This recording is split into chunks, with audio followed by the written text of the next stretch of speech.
at the late to the pros. If the Jets or the Giants play, you already know we roasting them, cooking them, put them on the grill. Sports talk artillery, yeah, we too real. King with the stats, coach with the smoke. WTF Nation, laugh till you choke. Wednesday, heat, 8 p.m., no debate. Sports Bar Nation, we never show up late. Oh, this is the Sports Bar.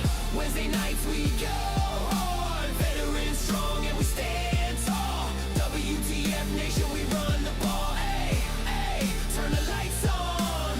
It's Sports Bar, come get your hype on. Hey, turn the lights on. It's Sports Bar, come get your hype on. WTF Nation, Wednesday domination. King and coach in rotation. The Sports Bar's sensation. From kickoff to buzzer beaters, we break it all down. Wednesday 8 p.m. the live show in town. It's the Sports Bar where legends hang out. WTF Nation Radio. We at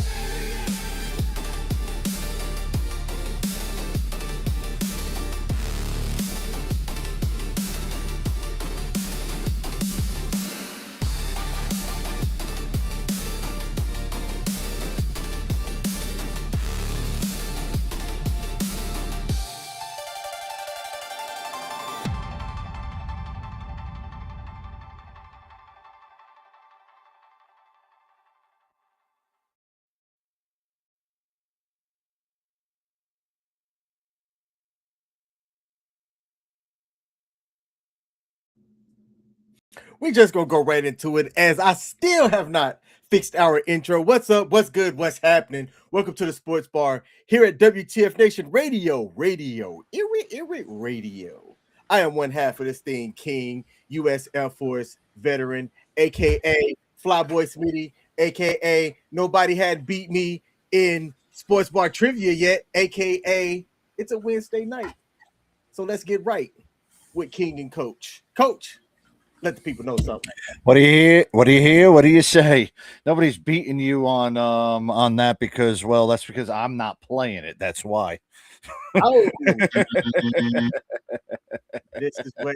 Hey, you know what? Maybe one of these days we can have an automated setup type situation going on, and we could test that.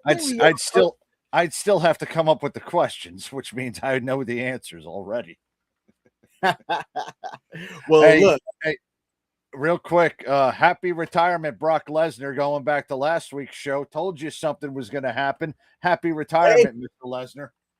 We talked about it and we called it. We are going to give a WrestleMania recap tonight. We also are going to talk about the upcoming NFL draft. I think the first couple of picks are pretty much a known fact. Oh, dear God. No, they're not, because the Jets are going to fuck it up. Oh, all right. Let's see what you have to say about that. We are also going to talk about it's not how you start, it's how you finish, as there is a viral clip going around that is of a man that is running a Delaware marathon and his phenomenal sprint to the end, in which it looked like somebody else had the race in the bag. But again, it's not how you start, it's how you finish, or at least that's what she said. And Coach, I just had a note from one of our associate producers. They said that you can be seen through that fence. Oh, yeah, I mean, just a little, you know. You can see just a tad bit of me. I'm letting everybody know a little bit more about me than what they already have, so I'm okay with that. Yeah. Look, I mean, you know, you can see my nose now. You can see a little bit part of my mouth, but not the whole thing. Just saying. Now, Coach, I'm going to go out and come back in. I'm going to need you to talk to the people real quick. There's something going on that isn't going to allow us to be able to chat, and I'm going to see if I can fix it real quick. So give the people something. I'll be right back. I got you. Well, hey, ladies and gentlemen, first I want to thank you all again for coming in and tuning in on the Sports Bar on Wednesday. And we're coming to you live on YouTube, X, and Facebook. We are coming to you across WTF Nation Radio and U.S. Army WTF Moments. So We are also broadcasting 6 nights. No, I take it 7 days, but 6 nights during the week, 7 days, Monday through Friday or Saturday and Sunday as well on WTF Nation Radio and U.S. Army WTF Moments. Tonight is us with the sports bar. Our buddies over on the Smoke Pit. Radar, he'll be coming back with something else here soon, but he's taking a little bit of hiatus, so there's no show following us. On Thursday, we got Sarge Time with Ice, and Ice has had some great topics to talk about. Obviously, some new ones that are going to be coming out this week. Definitely want to check him out tomorrow. On Friday, we have every other week, we have FTX. I believe FTX is going on this week. Isn't that correct, King? Yes, that is correct. All right. Yeah, we got you on that. So, hey, no problem there. We got FTX coming up on this week. Y'all want to check that out, even though, King now has a WWE trading card for him, which is rather funny. All right. He'll be a jobber. His second job should have been like the Gobbledygooker or Bastion Booger. But anyway, and then on Saturday, we have FTX with Nemo. He's playing whatever games out there. You all can watch Leroy Jenkins play as much as often. On Sunday, we have the the reset with Dr. J. And Dr. J, I hope you're feeling better. She'll be back hopefully this Sunday with a new episode of the reset, talking about your mental health, talking about how to take care of yourself. And speaking of your mental health and taking care of yourself, that leads into relationships. And then some dude, his ugly ass, shows up with a very beautiful woman on Monday nights. I guess that ugly dude is King, and that beautiful woman is Michelle. And they are on The King and Me, which happens at 7 o'clock every Monday. And then immediately after that, that comes up with the Monday edition with Ice again. And then on Tuesday, missed him last night, but then Pop Culture Warrior will be back on next Tuesday, hopefully. Got some great things in pop culture that's coming out. New trailers are coming out from movies.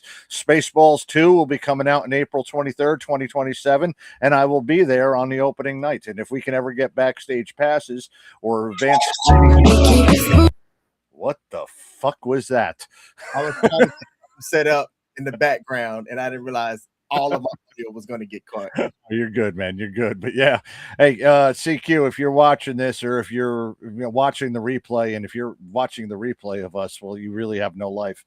But if you are watching this replay, let's get I will gladly report from the opening night or the advanced screening of Spaceballs, the new one. I will even dress up as Dark Helmet if I can get the advanced screening one. So, yep. That would be dope, man. Content is content. We're also going to announce that we are in talks with a military, I think he's still active duty, a guy that does bare knuckle combat. And I checked out his stuff. The guy is good. He had a really big win here. We're in talks. I want to try to get him live so that we can interview him, have the people ask him questions and things like that. I've communicated with him directly. He wants to come on. He reached out to us. He wants to come on. So I'm excited to have that going. It'll be technically our second interview, as we have one with a former wrestler called KT King that y'all should go back and hear, as he was a part of the viral story that included Rampage Jackson's son, Raja Jackson.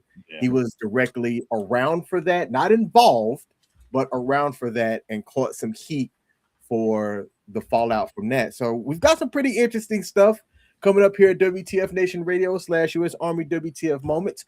Next week is going to be trivia. It is going to be trivia, and we are going to announce that, as Coach will be going to a coaching clinic for about 2 weeks, so his mug will be missed. So tune in for. Well, I'll be here next week, and I'll be doing the trivia, but then after that it will be 2 weeks. Exactly. So that's what I'm saying. So we're gonna. I thought you said I'd be gone in 2 weeks. I'm like, no, wait a minute, hold on. That's 2 weeks from now. I'll be gone for 2 weeks. I might have said that, but I didn't. All good, man. Gone for 2 weeks. So I'm also saying that if anybody wants to come on and show Coach how it's done, shoot me an email address at king@WTFNationRadio.com. You can come on and be a co-host here at the Sports Bar at WTF Nation Radio. I will put that in the chat. Show people how it's done. WTFNationRadio.com. Just for that one, I'm actually going to take my WTF hat off tonight, and I'm going to put this on for my daughter who might not be watching tonight, but I'm putting this one hat on right now. Yes, I am wearing a Fayetteville State University Broncos old school hat. I feel like I'm in the 80s and I'm 50 years old wearing this type of hat right now. But yeah, this is an old school one, old school. But yeah, look, it's even got the tweed on there, man. Yeah, it's that old school. That's an old school one. Hot. I'm sweating thinking about wearing the cap. Oh man, I got a fan over here that's pointed on right now. That's why I just pointed it directly on me, and hopefully you don't hear it in the background. But yeah, I've got a fan pointed on me right now. I'm okay, man. I ain't got to worry about any of that shit. All right, let's go right into the WrestleMania 42 recap. I watched a good bit of WrestleMania and I was entertained. The general wrestling fans was also entertained as well. I thought who played up above what was expected was the young kid IShow Speed. IShow Speed looked phenomenal, and that final move that he did, jumping off of the pylon onto one of the Paul brothers, as high as he was, landing on him, I was like, my first thought was there is no flipping way that my body would have sustained that without having some type of major injury. So that was my big take from it. We talked a little bit earlier about Brock Lesnar. So give me your recap of WrestleMania 42. Were there any surprises and anything that you thought should have gone differently? So I did research a little regarding this because I knew we were going to end up talking about it. And I will tell you that I did not watch WrestleMania at all. Okay. I haven't watched wrestling in almost 5 years, have not seen anything. And you could not miss it if you were looking at anything on ESPN because it was on the front page of ESPN all throughout the entire night. First, I will say that CM Punk headlining WrestleMania was the reason why is something that should have been happening about 7 years ago. I will say that should have happened so many daggone years ago. And now finally he closes out the night, even though he loses to Roman Reigns. And Roman Reigns is back now as the WWE heavyweight champion. I don't believe he's the Universal. That might have been the other match with what's his name, Cody and whomever else.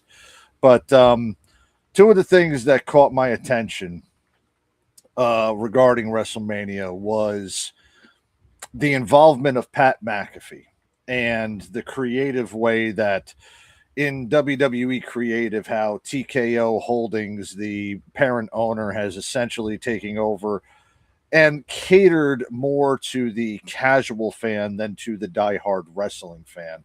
I know that you saw IShow Speed and, Pat McAfee was involved, and in WrestleMania, they always get the celebrity involvement. But there now seems to be more of an emphasis on the celebrity involvement than it would be to pay off a storyline in wrestling.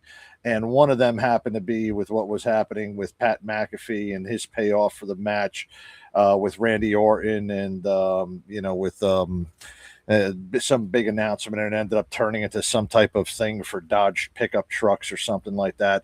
It took a lot of the hardcore, old, real wrestling fans. It took them off on the first night and didn't make them feel that well about the whole match. But then it made up for it on the second night where you had several upsets, including the retirement match of Brock Lesnar, which I explained last week. I can't remember the dude's name. You got to remind me of the dude's name again.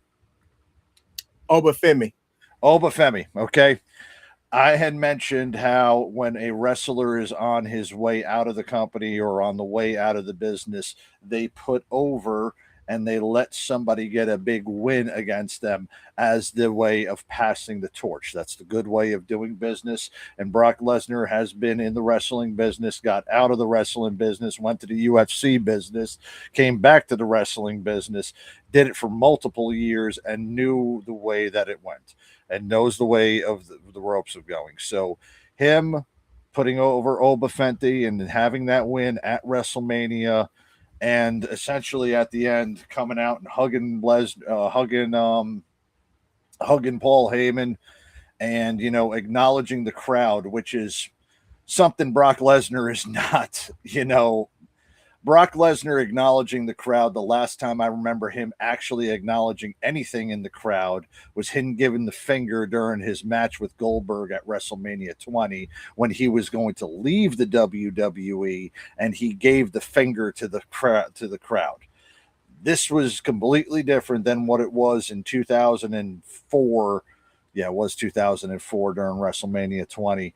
And this was completely different. This was him acknowledging that his time is done and he passed the torch to it. And hats off to Brock Lesnar for one of the best careers as far as legitimate fighting goes. He did not have the John Cena all-time great career, but every milestone and march that he did, there's a sense of legitimacy with what he brought, which was something that John Cena doesn't have. There's something that, in a way, Roman Reigns hasn't obtained yet. It's kind of like how Ric Flair, when he was doing 60-minute matches with Ricky the Dragon Steamboat and legitimizing his runs as the world heavyweight champion, you kind of felt that way about Brock Lesnar with his legitimacy of his matches that he had spanning God knows how many years with him as the champion, but also legitimacy of him as being the UFC heavyweight champion. So hats off to him on a phenomenal career. I was interested in one other thing that happened the next night on Monday Night Raw, and that was the reformation of the Bloodline with Jay and Jimmy Uso as well as Roman Reigns again. It looks like they're back together.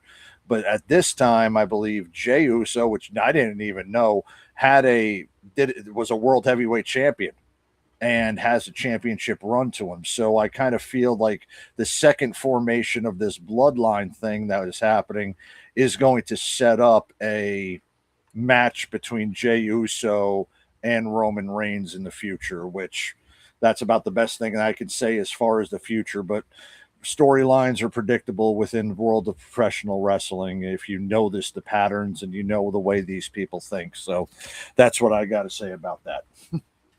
Man, I didn't realize. Shout out to Jimmy Uso. Jimmy Uso is around my age. He's a little bit younger than me. I thought he was more in his middle 30s. That brother looked good. Pause. Yeah. Random, I know, but I just took a look at his image and was like, wait, he's 40? He's younger than me? Yeah. Like, yeah.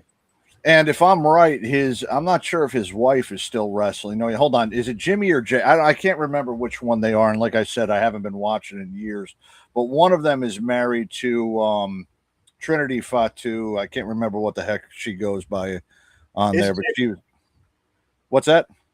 I said it's Jimmy's wife. She goes by Naomi.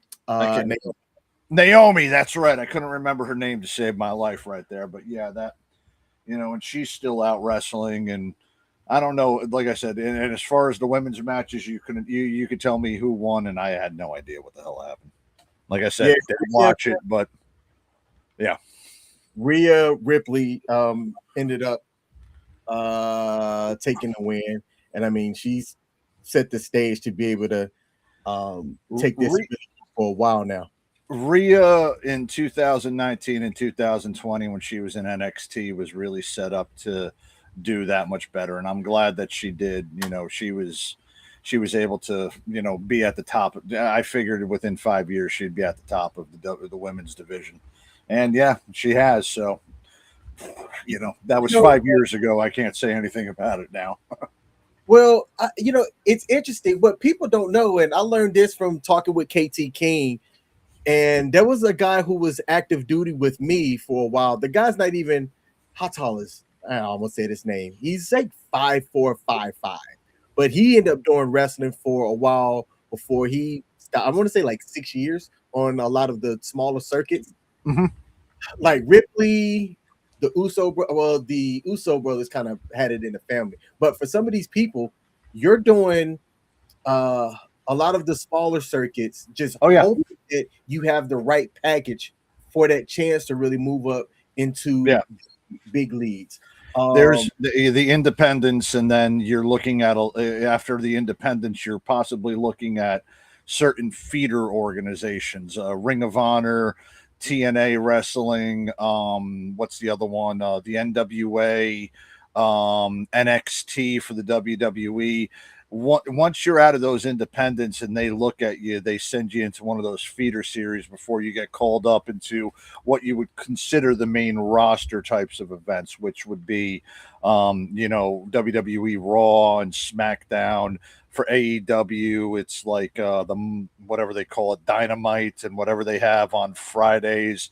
Really, another one that's also is over in Japan. New Japan Pro Wrestling is considered one of the bigger time ones, but that's getting a little bit more for the international and the Japanese fighters. But the sense of legitimacy that you have with certain organizations, that you'd have to make your name on the independent scene and get the reps in. And a lot of people that get the reps in, they're doing this for a hot dog and a handshake. They're doing this for exposure and, trying to get them to get people to notice them. And it takes years for a lot of people to get to notice them. Exactly. And if you look at a lot of the wrestlers now, the ones at the main stage, at the Raws, at the WWEs, the average age is like early 40s. CM Randy Orton, AJ Styles, Cody Rhodes. These are 40-year-old men. Like I wake up and my knees are sometimes like, bruh, I'm gonna need you to warm up first. And these guys are out here putting their bodies on the line for our entertainment and money, obviously. Well, and then go ahead. No, like I said, now I'm bringing back a whole bunch of stuff that I haven't talked about in years, but for the wrestling business, it does have its ups and downs and its cycles when it comes to who's at the top for for who's at the top and the age for the people. There was a lot of criticism in the 90s and the late 80s and early 90s that there were old people up on the top, like Macho Man, Hulk Hogan, Ric Flair, and there were no new people coming in. But then they started to get younger people like Shawn Michaels, Kevin Nash, Bret Hart, and then that rolled into Stone Cold Steve Austin and The Rock. But then there was always an older group that would be at the top for forever, like Randy Orton and John Cena. They were considered old, and they weren't because they had been wrestling for years. And I guess it's getting to that point now where, and I do think that because if I'm right, WrestleMania 30 or WrestleMania 29 was the first WrestleMania in which Roman Reigns, Seth Rollins and Dean Ambrose, who's John Moxley in AEW, they all debuted as the Shield. I think it was either WrestleMania 29 or WrestleMania 30. Now you're 12 years later, and all of them are still wrestling at the top, and they're at that thing. So I guess there is time to get some new people into there to get them, elevated. When you said the women's matches, I'm still thinking Charlotte Flair and frickin' what the hell's that little redheaded Irish woman? Becky Lynch, and I guess she goes now by Mercedes Moné, and Bailey, and all of them. But those are the ones who I'm thinking about, like, but now Rhea Ripley is there, and there's other women that I've never heard of. So they've kind of gone through those old people, and there's going to be younger people that are going to be coming up in the ranks within WWE soon. Oba Fenty seems like he's going to have a phenomenal career here pretty soon. Gunther is another one that we're going to be seeing here pretty soon. What's that? He is 27 years old. He has a chance to make bukus of cash. Oh yeah. Yeah. And one of the things that somebody that WWE was guilty of. Now, like I said, I heard about the first night, and I understood the creative, that the TKO holding company is the one who comes up with the creative now, and they're kind of thinking in the same way Vince McMahon did, but they're thinking of the casual fan more than the diehard. if they started really just pushing Oba Fenty before he's ready to be a champion, to become a champion, like they did with Roman Reigns very, very early in his career, it'll backfire on them. You know, there was a lot of people that weren't happy with Roman Reigns getting shot after shot at WrestleMania for the championship, and it wasn't until he returned after his leukemia battle that there was any type of legitimacy anybody felt regarding Roman Reigns as a champion. So, you know, I say that to say there needs to be certain, you know, there needs to be a little bit of a slow walk as far as, you know, championships and everything like that for some of these people, and build them up legitimately. You know, And actually you have, and that's why you have people that are 40 years old who have been built up over several years, still main eventing all of these, you know, matches, these cards. now I have to tell you, man, I'm the casual wrestling fan. Yeah. But what they did with this really got me invested, especially with Oba and his surge with one of the best intros that I've seen in wrestling. I don't care what nobody says. To me, he has one of the, I dare I say, because this is your domain, but his entrance into the ring is one of my favorite entrances, top tier of all time. I mean, just seeing what he's done with those entrances, yeah, that there are some of them that are like, you know, phenomenal entrances. The demon entrance with Finn Balor, that was always one of my favorites. Shinsuke Nakamura had a couple of them, especially in when he first came up, but also in NXT he had a great one, and New Japan he did. Bobby Roode had a great entrance. There were several other people who had real. There was another dude, Aleister Black. I don't even know if he's still wrestling now, but he had a phenomenal entrance that kind of reminded me of the clip we showed last week. Yeah, there's some of them that become, you know, iconic. There's some of them that become, you know, great with the way that his presence was put in off of that. What you showed me last week, it has its chance to become one of the iconic ones. You know, it's definitely better than. Oh God, what's his name used to come out in the old Shield music?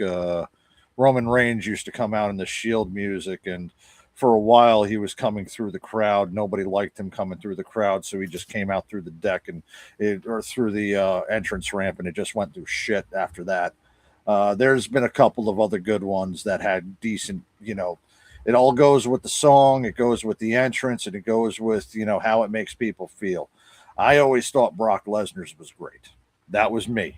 That because I always loved the way that it started off with the guitar riff, and then, you know, him just walking himself down to the ring with any type of pyro.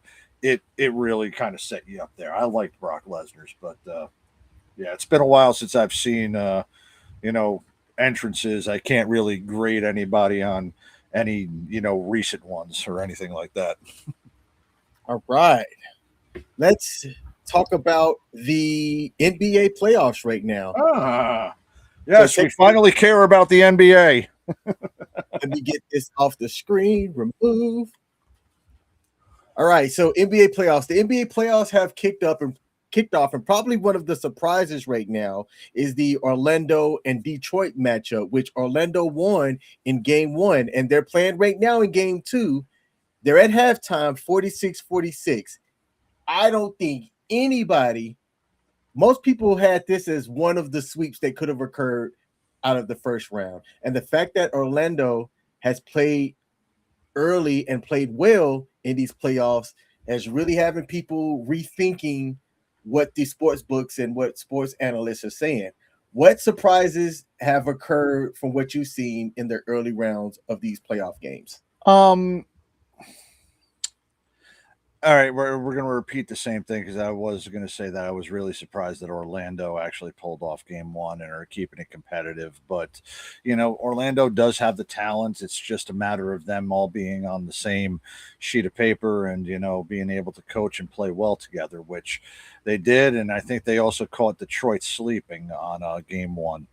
Other one that also got me, and this was, I think, So I was watching this yesterday. I was watching the Portland and Spurs game because it was on NBC, and I can understand why people have trepidation against the Spurs because Wembanyama going out of the game with a concussion.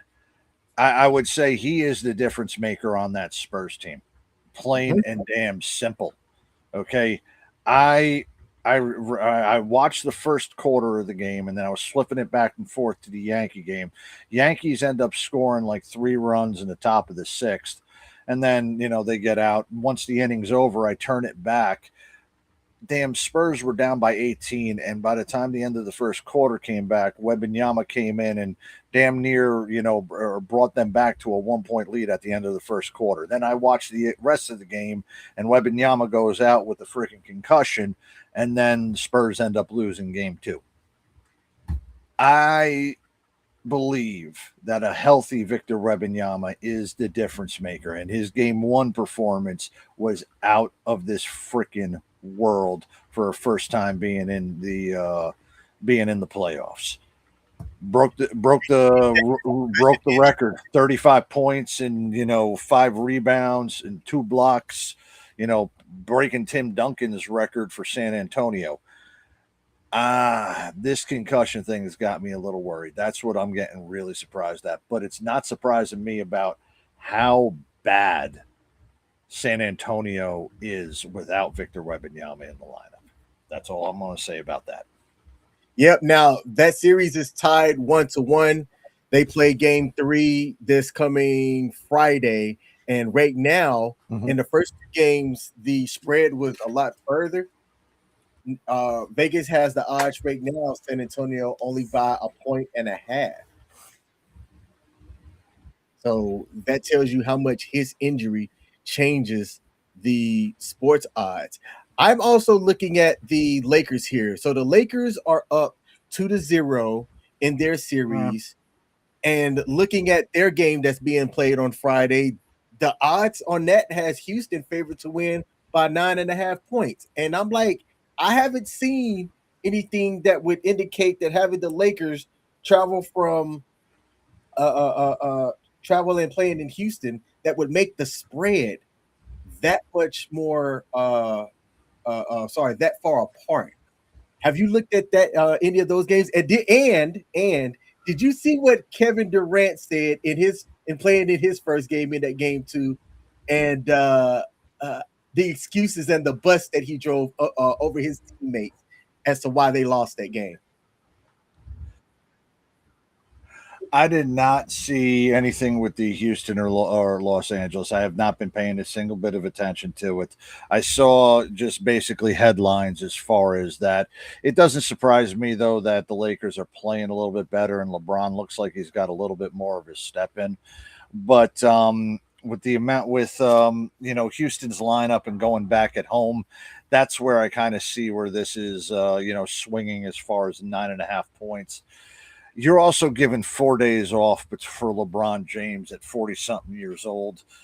I mean, I'm not saying that LeBron is still as good as you think he is, but I will say that they're not going to have a great time over in Game 3, going on the road to Houston. Oh, daggone, was that you or me? That's me. I'm trying to get this clip set up. The Lakers do it. I got you. But yeah, man, as far as I'm looking at it, I think that when we get out of San Antonio, I mean, San Antonio is another 50-win season, had a decent regular season, better than the New York Knicks, and the Knicks were I'm getting coming out of the first round. I think going back at home, getting themselves straight, and with the way that, right now, even with LA not having a full Luka, and Luka, I don't even know if he's going to be coming back anytime soon. I still don't see him leaving out this one. So possibly, and I'm coming with this one. I like the 6-game kind of series where I said, the Knicks and the Hawks were going to be a 6-game series. The Knicks taking it 4-2. I don't see it going 7 games, but I do think Houston winning the next 4 is still a possibility. Yeah, it is definitely a possibility. And having Kevin Durant back, I mean, in game 2, he had 23 points, 6 rebounds, 4 assists, which is showing on the screen. But listen to the CDL bus that he ran over with his team. Check this All out. right, let me hear it. Yeah. How did you feel you performed? How do you feel about the game? Felt good. Glad to be back out there playing high pressure moments. But yeah, bad game for me tonight. They started double teaming you a little bit more in the second half, getting the ball out of your hands. How can your teammates take advantage of that? I mean, they started doubling me from possession 1, man. Like, I think I got to be better at not putting my teammates in bad positions when I swing that ball. Sometimes I could beat the double, get downhill, make the shot a little easier for them. Shoot the ball. I mean, when two to 3 people on me, I shoot the ball. We can get offensive rebound. So I'm trying to make passes. I'm trying to make the correct, swing the ball sometimes, but I feel like I got to shoot more of those and put my teammates in better position. But I feel like we still got some good looks up at it. 24% from the 3, 40 from the field. Like, tough night shooting the ball for us, and they knock down shots. They backcourt at 48 points combined. Hit 8 threes. Then Rui hit 3 threes himself. So it's tough. But I just got to be more aggressive to look to score, no matter where the double team come from, no matter who doubling. There's plenty of times I feel like I could just shoot over those guys. You talked about the shooting struggles you guys had. What does that allow them to do as far as being more aggressive with some of the doubles and kind of the junk defenses they throw at you? Man, they daring us to shoot. I mean, they daring us to make plays. And from his first possession, I get the ball. The top of the key is double team, a hit, So, yeah, they feel confident in that scheme, and it's on us to, make them pay for it. Now, I had to laugh at this because for 2 or 3 seasons, he's playing at Golden State with Steph Curry, which Steph Curry himself demands a double team.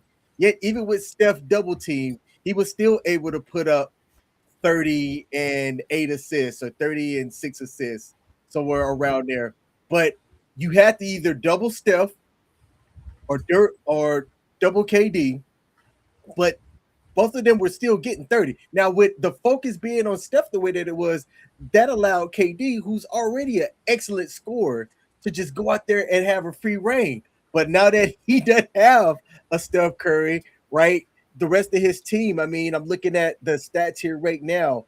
Nobody shot, there was one scorer that shot over 50%, and that was Thompson, who went 6 of 10 from the field goal. You had Josh Okogie go 3 of 6, but everybody else was under 50% outside of KD. Their 3-point shooting was horrible. They were 24% from the 3, going 7 of 29, while the Lakers themselves went 13 of 28. Their field goal percentages were similar, not close, and they were both 79% at the free throws. So Kevin Durant saying that he needed to play better. How much better can you play when KD himself was 7 of 12? 4 from 3, but 7 of 12, 6 assists, 1 steal. He did have 4 turnovers. I mean, that's a phenomenal game by most people's standards. It is a phenomenal game, but it's not a winning game. And let me put it to you this way. With the caliber player that Kevin Durant is, and, I say this as well as LeBron does this as well, and any of the great players can bring that upon him. He put more of an emphasis on how he was playing, from what I heard, saying that he had opportunities to put his teammates into better position to score better shots. And let's be honest, they don't you got Amen Thompson and Jabari Smith and Reed Shepard are your 3, your 3 outside shots, specialists you got there. Okay. You got Sengun in the center, and, KD is the other one that's out on the wing. This 3, fast-paced game that he's got that is being played in the NBA, him trying to go up with the shots and hoisting more threes and hitting them is going to be the emphasis on it. But he needs to put his team into a better position for them to shoot especially if they're getting the double team. You just mentioned, though, he had Steph, who was averaging 30 a game while he was averaging 30 a game. They also had, if either one of them got doubled, they also had one of the top 5 3-point shooters of all time in Klay Thompson with them. And Draymond, just basically sticking his thumb up everybody else's asses and pissing them off throughout the time. So he doesn't have that supporting cast around him, okay? All right, Thompson is no Klay Thompson, all right? And Jabari Smith sure as hell ain't no daggone Draymond, and, daggone Shepard ain't no daggone Steph. You're not going to have that supporting cast. So him making the smarter basketball plays to either shoot it over, shots that he knows that he can make over the double team, or setting up his teammates for better shots while he is double teamed. That is an onus of a leader of that team. I'm not saying that he threw anybody underneath the bus, man. What I think he did is he took ownership of his play and thought about ways that he can better himself for the next game, which is what they're going to have to do against LA at home, which that's where I think the line's coming in as far as, the 9.5 points. He's going to take the onus on him to go ahead and get himself to play better at home and hopefully even up the series at home before they return back to LA for Game 5. All right. In that Orlando-Detroit game, it has resumed in the third quarter. Detroit has jumped out to an early lead, now 55-46. Tonight, we also have Game 3 of the Phoenix-Oklahoma City. Game 2 of the Phoenix versus the OKC game. Nobody's given Phoenix a chance, and this is the only game of this week that has a double-digit point spread. 17.5. That's brutal, man. That's brutal. Yep. But it very well might be. Nah, you know what? I'm gonna give Phoenix with the points. I don't think they're gonna beat them by 18 plus. I might put in a DraftKings entry after our live stream is over. I think that Oklahoma City is going to cover and be over as well. I'm doing it. I'm $50 on it. All right. All right. Let's see. Let's move on. What do we have up next here? Let me go get my show notes. Okay. We're going to the draft. In the NFL draft. Shout out to our chat. I see Tom is in the building. Said, yo. I gave you a salute, my brother. NFL draft. The NFL draft is kicking off tomorrow, day 1 of the NFL draft. It is in Pittsburgh. I had an opportunity to go to the NFL draft this year and be on the sideline, and ultimately turned it down because I have a lot going on personally. I've been to an NFL draft. As a matter of fact, the last NFL draft I went to, there is video of me participating in some of the fan events. It was at the Indianapolis. I want to say it was before COVID, like around the 2019 year. It was the year that James Conner got drafted. And the reason why I remember that, it was James Conner, Christian McCaffrey. And the reason why I remember that is one of the guys that I went with, he was friends with the Conner family. So we went out with James Conner's mom, and she was, obviously nervous and excited about her kid getting drafted and things like that. So it was really cool to participate in a draft with somebody whose family member was also getting drafted, who got drafted pretty early too. James Conner, 2017 NFL draft.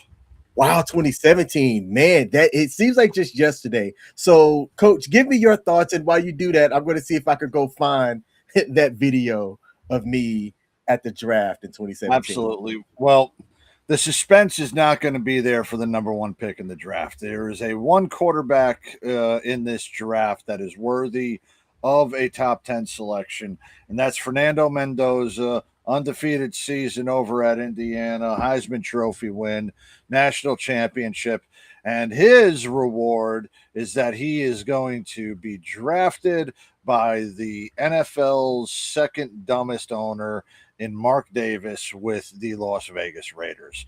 Yes, so he gets to go play in Allegiant Stadium and be around hookers and cocaine for the majority of the start of his career. Congratulations on that. But hey, look, you guys have made a lot of, unbelievable trades. You traded Max Crosby and got him back. You've signed certain players and then now have them on the team, and it's looking pretty good now that Geno Smith, you're not going to have to compete against him as the quarterback. The reason why is because Geno Smith signed with the New York fucking Jets. Again.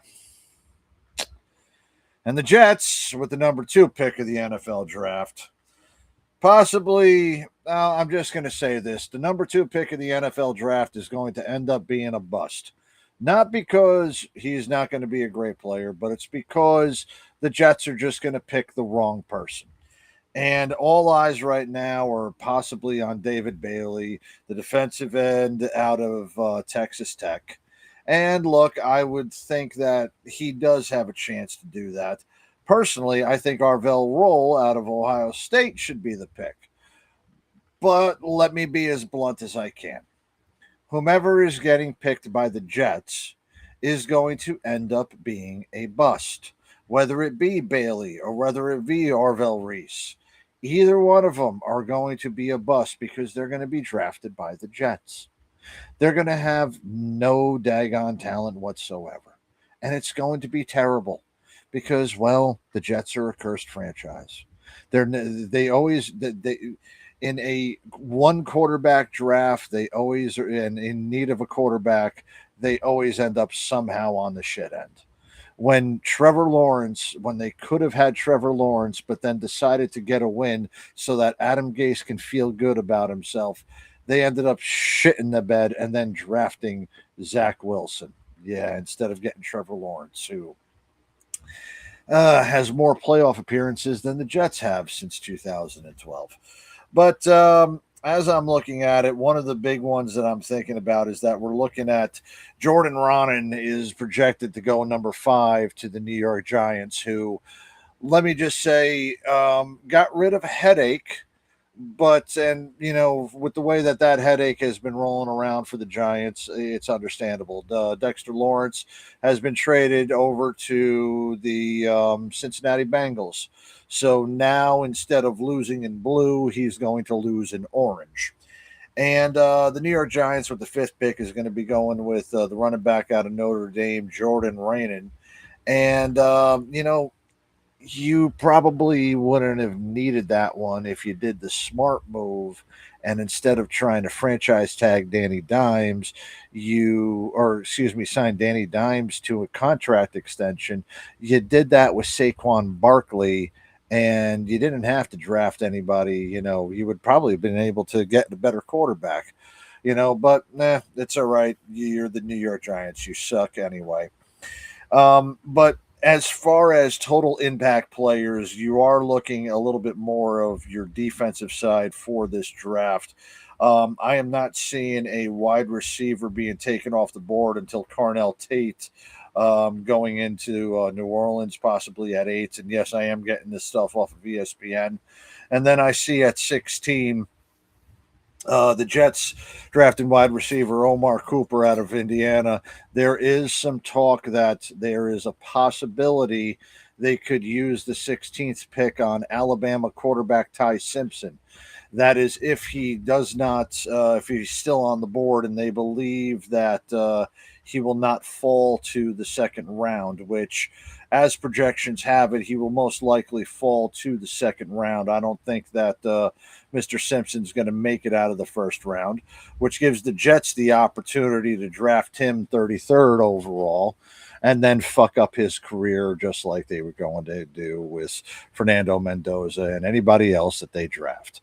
So as the NFL draft always ends up being the Super Bowl for the Jets, I think that they are going to perform as well as the New England Patriots did in the first half of this year's Super Bowl. And they're going to be absolutely terrible. They're going to be coming unprepared because their head coach is too busy trying to kiss up to the media, just like the same way that the Patriots coach was kissing up to the media. Except the Patriots coach was kissing up the media up to Danielle's or whatever the hell her name is, right up her skirt instead of trying to do the national media the way that freaking stupid Aaron Glenn is. Man, look, I said I wasn't going to get this mad until April or September or October about the Jets. But man, we're in April and I'm already ticked off about how this Jets season's going to be. This is going to be, we suck so bad that Arch Manning is our only option. And Arch Manning is going to go back to school again just because he doesn't want to get to play for the Jets, or he's going to get himself traded away from the Jets, just the way that his freaking uncles never wanted to play for San Diego. And they demanded that either one they go one or they get traded away from San Diego. Yeah, it's going to be that daggone bad. They're not going to want to play for the Jets just the same way Peyton didn't want to play for the Jets. And in a way, I am kind of hoping that President Trump, and this is the only time I'm going to say him actually doing something will make a difference. I hope he does sign this executive order where there's a total of 5 years eligibility within, with these NIL deals and all of this other shit for college football instead of the 6 years and the 7 years and the 8 years that we're seeing. Because I would love to see Arch Manning have to play for the New York Jets. But unfortunately, that's not going to happen. He's too busy being a stupid fucking moron in order for him to, actually put legitimate action on NFL, on college football. So, yeah, this is going to be a weekend of me getting pissed off that the Jets did not get the one quarterback in the one quarterback draft, and whomever they're going to end up drafting will end up being a bust. And for you, I severely hope that it's Mr. Simpson out of Alabama gets drafted by the Jets in the second round. If he gets drafted in the first round, I am going to tell you right now that he will be out of the NFL within the matter of 4 years, and nobody's going to want to touch him. I'm going to make this prediction because I've looked at several different drafts. I don't think that the Jets are going to touch Ty Simpson. I think that they're going to go a different route and draft a wide receiver at that position. I don't know which wide receiver, but they're going to take a wide receiver. I think so. But I'm talking about in the second round, man. I know the first round they've got that's what I'm saying. In the second round, the Jets have the 33 pick. They're not going to take Ty Simpson. Ty's not getting drafted in the first round. The only quarterback coming out in the first round is Mendoza. I think you can put money on that. Yeah. In the second round, the Jets with the 33rd pick are going to take a wide receiver because the Jets are going to do what Jets do. They're going to fuck up. And I think, you got the Cardinals, the Titans. They've got Cam there. The Raiders are going to. I think the next quarterback that comes off is Ty Simpson at Arizona. And the pick at the 34 pick, very possible. Very possible. It would be interesting because the Jets also have the 44th pick. It would be interesting to see if he's still on the board at 44 if the Jets take a flyer on him. But now you're right, because I'm looking to see Raiders, Giants, Texans aren't going to do it. Cleveland's definitely not going to do it. Chiefs not going to do it. Cincinnati with Burrow, no. Saints, no. Dolphins maybe at 40. Well, the Saints may. Really? Who are the Saints quarterbacks right now? I've got to look it up. That's how bad the Saints quarterback exactly. Yeah. Let's see. That's where I'm coming from, and even and Miami would take a chance. They love their future, concussion protocol quarterbacks or their Alabama concussion protocol quarterbacks. Tua play football. Unfortunately, he's in Atlanta right now. Oh, yeah. And you know what? I do have to say this.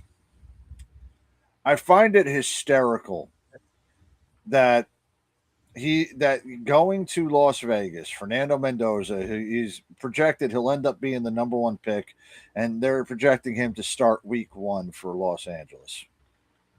But somehow still have Kirk Cousins on the fucking roster and signed him to more money than what you're paying most of your daggone receivers and everybody on that team. Damn. You know, I think though with Tom Brady having his hands over there in that organization, I think they know what they're doing with doing that. I believe Kirk Cousins is actually going to lead them off. Mendoza might not see the field in week 1. He might not see the field the first half of the season. I think they go with Kirk Cousins, get Mendoza that veteran leadership. I don't think that Kirk Cousins is there in that mindset. I think Kirk Cousins wants to start and play.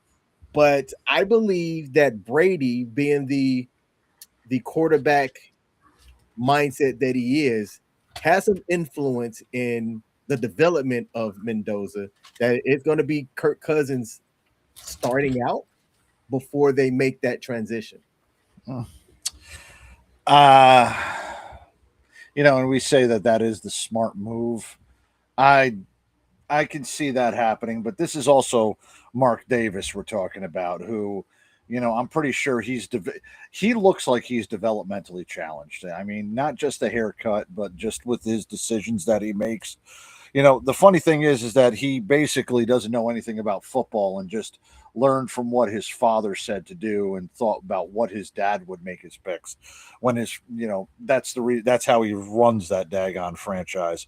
I don't think Brady is going to influence it the way that Mark Davis's stupidity is not taken into consideration with a lot of the things.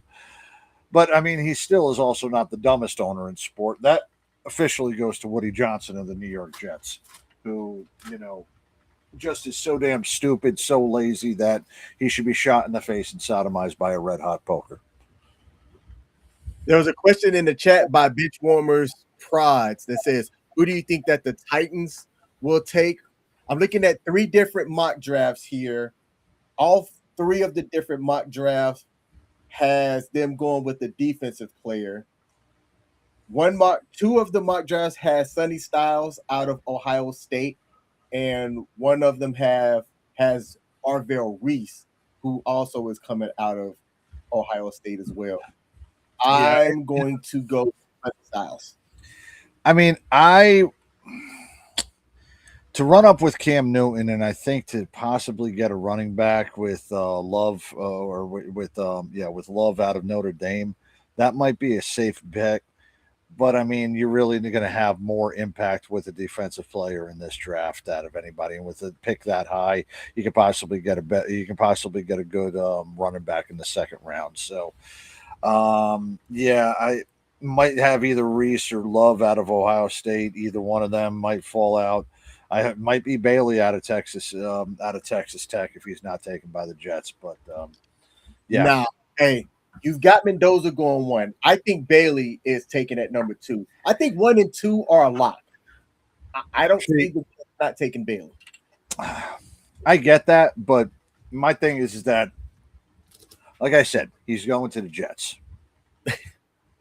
It's going to be a fucked up pick. Reese is going to have like a Hall of Fame freaking career, and Bailey's going to be a bust just because he's going to the Jets. Yeah.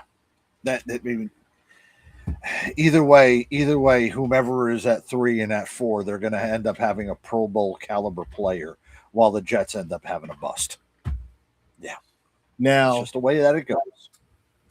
Now, what I'm not so sure about is the 3rd spot.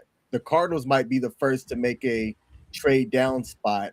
A lot of mock drafts have them taking Love at 3. If they do stay and take him, I think that they do take the top running back right there at the 3rd spot. But I think 1 and 2 are locked. 3 is where things could be flexible.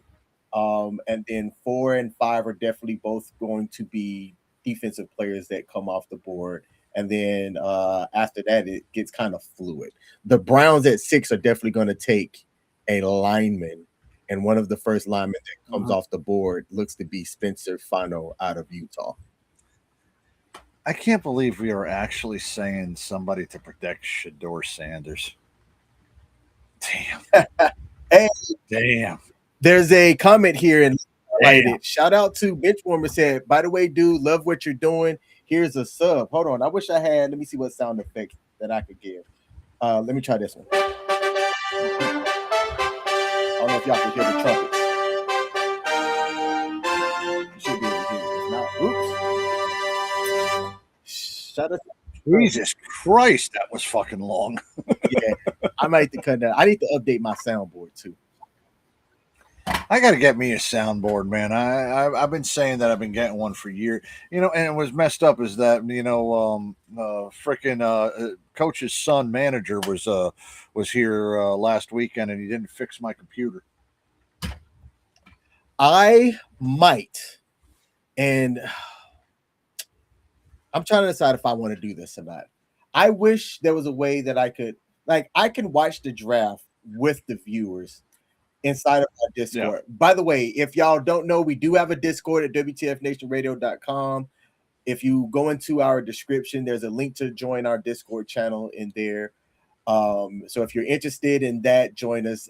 Maybe not for round 1, maybe for round 2 before FTX. I'll join and I'll sit in there and we'll watch the Discord, see if I can have it up on, watch the draft in Discord and see if I can have it up on the screen. And if anybody wants to come and chop it up with us and talk 2026 NFL draft, we could do that. I'm going to see if I can. Yeah, we got the staff meeting tomorrow during the first round of the NFL draft, and as much as I would love to do that during CQ staff meeting, you know, we can't do that. By the way, you haven't shown up for the past 2 weeks to the staff meeting. Yeah, man, you know that changed. That changed from Sundays to Thursdays. I know. It is a tricky one. Also, Coach, I'm sad as I just realized there's only going to be one Bama player taken in the first round in this year's draft. The Buckeyes are dominating the early rounds of the draft here. I don't know how I feel about it. Yep. Just know that well, Coach Saban ain't no longer the coach. There's your reason why. Speaking of the coach, I don't know how I feel about this. Kalen DeBoer has agreed to a 7-year, $87.5 million contract. Let me see if I can hit the breaking news here real quick.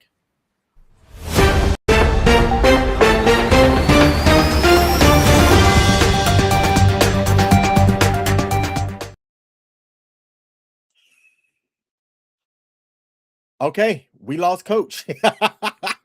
It was announced today that Coach DeBoer and the University of Alabama has agreed to a new contract. It's a 7-year contract that will pay him $12.5 million per season. It was announced today, extending Coach D's contract by 2 years. It expires January 31st of 2033. The new agreement includes a buyout of $10 million through January 31, 2027, and the buyout decreases by $2 million after each of the next 2 years. Coach D, who has a 20-8 record in 2 seasons at Bama, he's not saving. And maybe that's where I have a little bit of a headache about it. He's a great leader.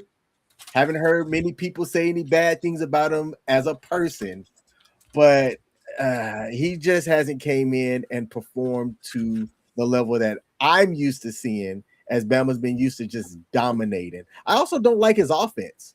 I don't like his offense one bit. That spread style offense bugs me because I'm kind of used to that smash mouth style that Bama had for the longest time with some of their offensive coordinators. But shout out to Coach D and Alabama, and we'll see how these next couple of years pan out. You know what this is, King? It's a leveler.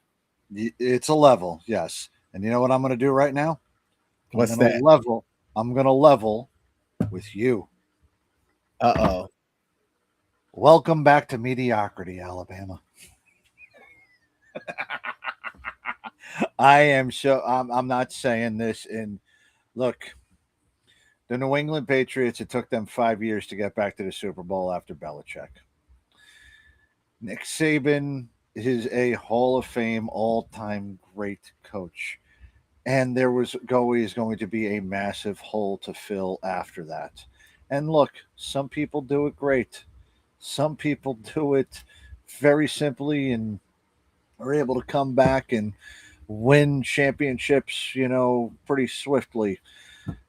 Florida State hasn't been the same since Bobby Bowden's successor, left the organization.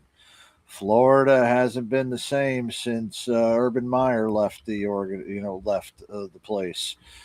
Man, I gotta be honest with you, buddy. I gotta level with you.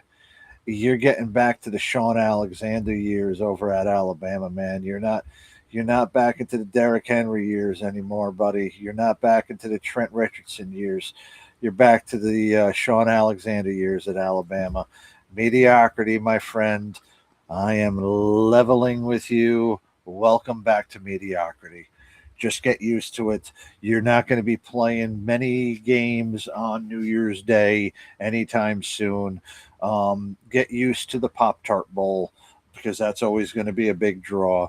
I am so sorry, but until they get a better head coach, yeah, buddy, you're not going to be seeing the SEC championship game, for quite a while. Man, there was a question in the chat, and this was a good question. What are your thoughts on the passing of Coach Mack? I actually wrote that down to cover last week. Coach McGinnis, longtime coach for the Tennessee Titans, a guy that football was in his blood, passed away about a week and a half ago. And what was interesting about him is he came to a football coaching thing in Alabama around 2000. And you could tell like that this dude ate and slept football, point blank period. From what I knew about him then, being that I was young at that time, was he wasn't just about football. Down south where football is like life, he talked about using football and the team approach to doing things, and he was a guy that made young boys men. That was apparent even when he went to the pro level. And you can't find a person online to say a bad thing about him. Yeah. So rest in peace to Dave, Coach Mack. I meant to announce that last week. Yeah, that had reverberation. Y'all know I graduated from Alabama. No, you're good. I can't say big words. That reverb of the football community. That's what I was needing to say. Thank you. Yeah. And look, I know that this has nothing to do with sports, but another passing, Daryl from what was that, Storage Wars? He passed away today. I'm not sure if you remember that guy. No, as I wasn't familiar with Storage Wars. It was an all right show for a couple of years, but then it became the same thing over and over again. It's kind of like Pawn Stars and every other, like American Picker, where they just go to a new place that's staged, and everybody ends up buying something that they already bought, and they do stuff on TV just to shine shit up. But yeah, I wouldn't be too worried about it. All right, well, we're going to end the show on a pretty interesting story here. I'm going to show two clips here. One was sent to me by a viewer of the show that is a preamble to the last video that we're going to show for tonight's live stream. It's never over till it's over. In this case, at a high school game, you're going to see a team that was down 24-7 with 1:09 remaining. Kick a field goal to then make the score 10-24. So that's 2 touchdowns. And they pulled out the win. So let's watch how this team pulled out this win in this comeback. It's never over till it's over. Matthew Crenetta moving to 4 for 4. Me to mention the name of the school that beat them. It was Chandler. They call it the school just up the road, just up north of Hamilton High School. They kicked the onside and recover it. But this Huskies team's got a shot for Hamilton. 2 timeouts for the Huskies, down 2 scores. Markey rolling left on the knee. That throw is pure. That might be it for him. I'm Coach Z. I might be putting an end to this. I'm going to protect you from yourself at this point in time. He's waving him off. He's waving him off again. Wow. He's a tough dude, man. He wants to get this touchdown. Are you not entertained? Have a meaningful impact on the game, but he wants to stay out here and keep battling with the squad. Inside the 20, the give is to Nick Switzer, and the running back puts his shoulder down, reaches for the goal line. And he's short. They hand off the ball with 2 timeouts down, 2 touchdowns with less than 50 seconds. And they decide to run the ball. He gets stopped. Brunel, I like that Mark Brunel comparison as he throws a touchdown pass right there. Vegas to a and they kick the extra point to be down 7 points. Now the team is down 7 points with 30 seconds remaining. They have to attempt another onside kick to be competitive. very antsy one for the Bishop Gorman players. Here's another try for the onside kick for Hamilton. And they recover. So they recovered here. They have 1 timeout with 28 seconds left. And they just recovered another one. It's Cooper LeDuc again. Now, they start in Bishop Gorman territory. Marchio to throw. He's got his man complete. Christian and I. Got some timeout, 1 timeout left. 2 safeties deep. Marchio sees an open patch of grass and he takes it, slides. Slides with 14 seconds left and 1 timeout. But the clock stopped. They were able to line up. Now let's see what the Huskies can do. Here we go. Marchio, the West Virginia commit, throws a strike over the middle. Touchdown, Huskies! And with 9 seconds remaining, what do? They go for 2. Offense is coming out. Mike Zadebski is going for it. Nico Marchio, the West Virginia commit, rolls to his left. Here comes the pressure. Marchio for the power line. He's in! And the quarterback takes it in himself on the scramble and scores. It's not over till it's over. And I thought that was a great video to show right before we get into the last. We're going to talk about an improbable win and why it's never over until it's over. But I want to highlight this comment here from Benchwarmers. Says, sorry for joining late.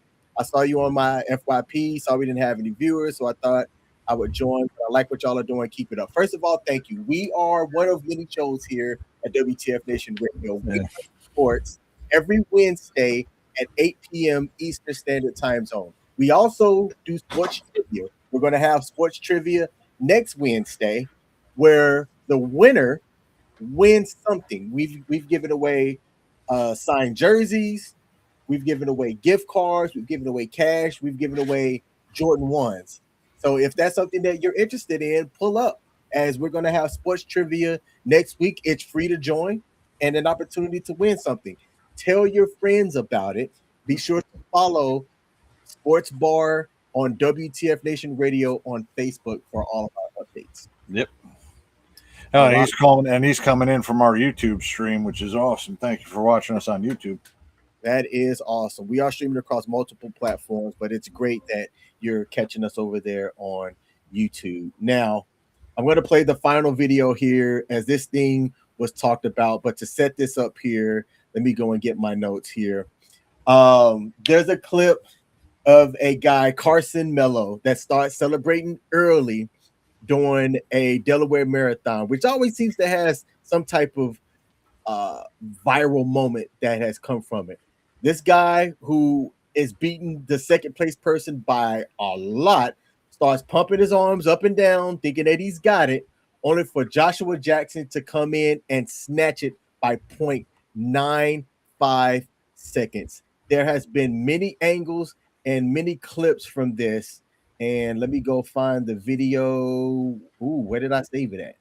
I might have to bring it up from Facebook. So let me go find the clip. Coach, I need about a minute of time here while I find the clip. No, you're good, buddy. You're good. I'm glad y'all bring it up. And, another thing I also want to bring up is that as a diehard Yankee fan, it's kind of nice to see that the New York Mets have lost 12 in a row and they haven't even gotten out of April yet. 12 games in a row they have lost. Juan Soto is coming back tonight. Maybe they'll be able to do something, but no team has ever lost 12 in a row and made the postseason. And guess what? No team will do that this year as well. The New York Mets fans, welcome back again to reality, where you have been eliminated after the first pitch of the season. Just like your football team that used to play at Shea Stadium, the New York Jets will be eliminated from the playoffs after opening kickoff. You were eliminated after the first pitch of the season. Let's take a look at this guy running, because this is a freaking phenomenal freaking clip. Phenomenal ending. Just take a look at this. Get him! Get him! Get him! Get him! Look how much distance there is. There's the finish line right there. This guy's right up here. The announcers basically is ready to crown the guy in the lead as the winner. And this dude in second place, Joshua Starks, huffing it.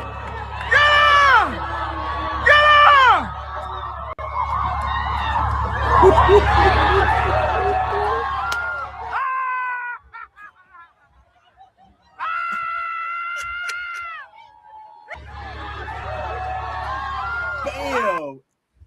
Photo finish right there at the end. I love to see videos like this, and this is an example for anybody watching out there. Like those idiots that drop the football prior to crossing the goal line, people that'll shoot the three and turn around not knowing that it went in, guys that think that they've got the race in the bag only to lose it by somebody who wanted it that much more better. I love it. I love everything about this. I was glad to have seen this video. I've seen this from multiple angles. I'm going to see if I could find the one from the angle where the announcer was talking about it at the end here. But I love it. I love it. Coach, what do you have to say about a clip like this? You go from start to finish, and nothing is finished until it's over. At first I actually thought like this guy, this was one of those. I'm not gonna. All right, look. The way clips go on social media, there's sometimes where I think there might be a little bit of staging. And the way that this guy was straight up sprinting the last 200 meters of this, or 200 yards of this guy's race, versus the other dude just, putting his fist up and everything like that towards the end. And, with how fast he was going, if that was a full freaking marathon, I can understand why the guy would be just jogging in like that. But to see that dude sprinting that fast after running 26.18 miles, and the last 0.2 miles, this dude's on a dead ass sprint like he's running the 40 in the combine. I thought it was a little bit of I thought it was a stage type of thing. But knowing that thing is real, man, fucking respect for that dude up there. And I can understand why, some people just lose sight of the target towards the end. Isaiah Thomas had a quote that they said during the 88-89 season, or 87-88 season, 48 minutes. And the reason why they said 48 minutes is because for 47 minutes and 55 seconds, they were beating the Celtics. And then 5 seconds left in the game, Bird stole the inbound pass, brought it down to Dennis Johnson, and they end up going with a layup and winning the game against the Pistons. That reminded me of what he was saying. 48 minutes, you go from start to finish. That guy did it from the starting line, but he didn't go into the finish line as the way that he should have. So, yeah, let's see the other angle you got right there, buddy. There he is! Carson Miller and Joshua Jackson!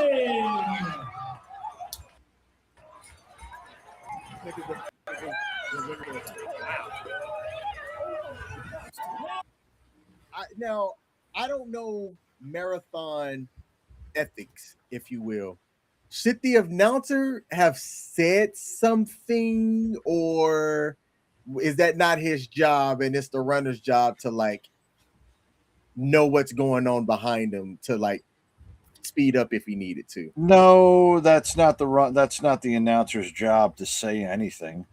It's the announcer's job to announce what he sees and to get the crowd pumped up for whoever is winning. So the fact that he was looking at what was happening and letting it play in front of him, he shouldn't have said anything about that after that, like, hey, watch behind you. No, marathon racing is not like, and all right, the Delaware Marathon is not one of the bigger marathons. It's not like New York, or on the day that it was ran, it's not like the Boston Marathon.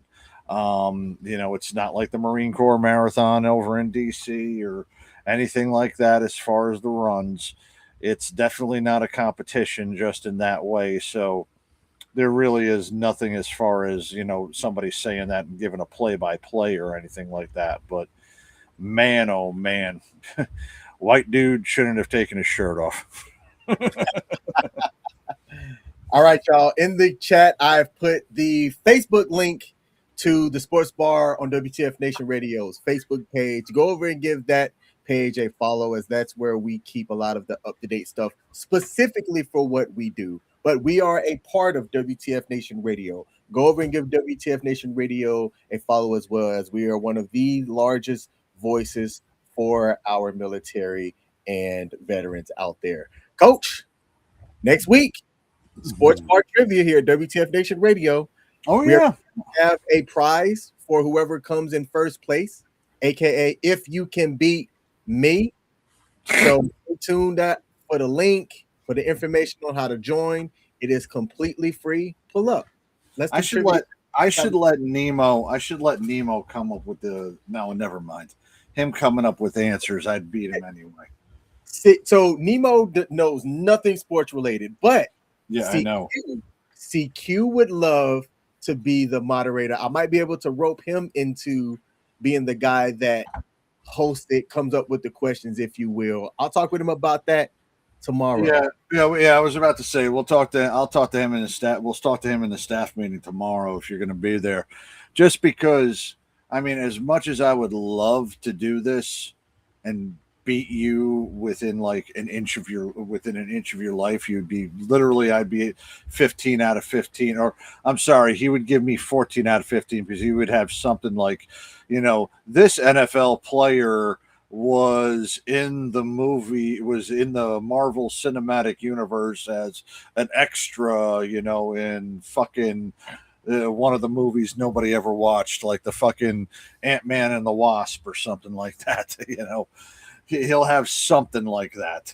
But I would embarrass him, and I would embarrass you if I did that, but it wouldn't be fair.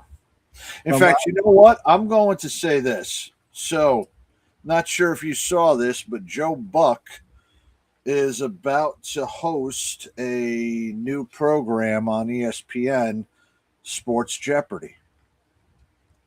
If I could find out how to be a contestant on Sports Jeopardy, I am going to put that in, and I am going to be a contestant on Sports Jeopardy. Hey, that would be dope. That would be dope to see you on there, getting out there and kicking ass and taking names, if you will. Joe Buck expected to host ESPN Jeopardy. This was announced yesterday. I did not see that news. Yeah. Hey, you know what? Maybe that's dope. Maybe on one of like those veteran days, there'll be a taping and you can throw your hat in the ring for that.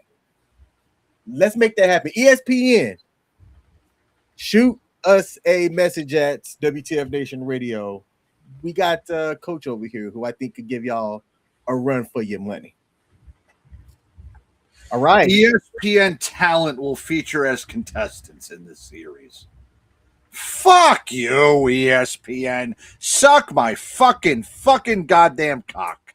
You fucking pieces of shit motherfuckers. I don't want to watch Stephen A. Smith or that fucking chick who blew the fucking coach of the Pistons or the fucking Patriots goddamn fucking playing for their charities.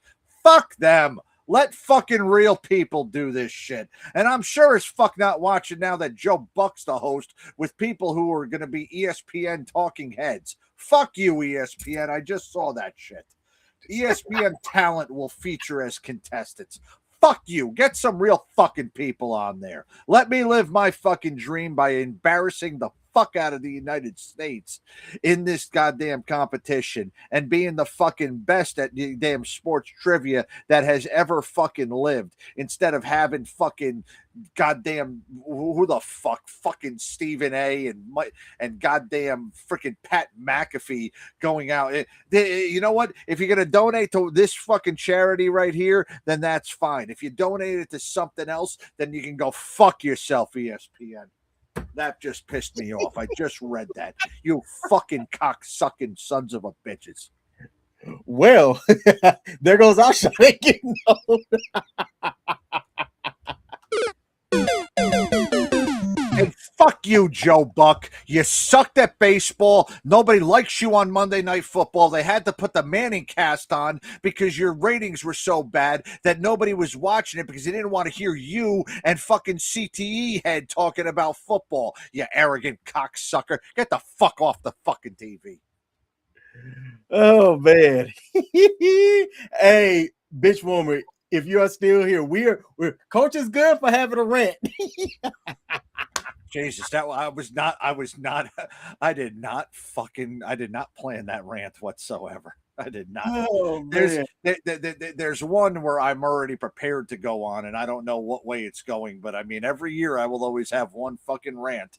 And this one was a rant that I did not anticipate fucking having tonight. Jesus goddamn fucking Christ.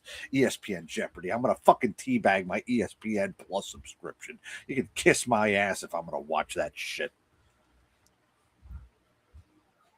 Hey, thank y'all for tuning in. Quick update. Detroit is leading by 18 points in game 2 over the Magic, 89-70, with 7.5 minutes remaining in the fourth quarter. Maybe we spoke too soon about Orlando putting up a series. Right? All right, y'all. This has been the Sports Bar here at WTF Nation Radio. I'm King. That's Coach. I give a salute to y'all out there, and we are out.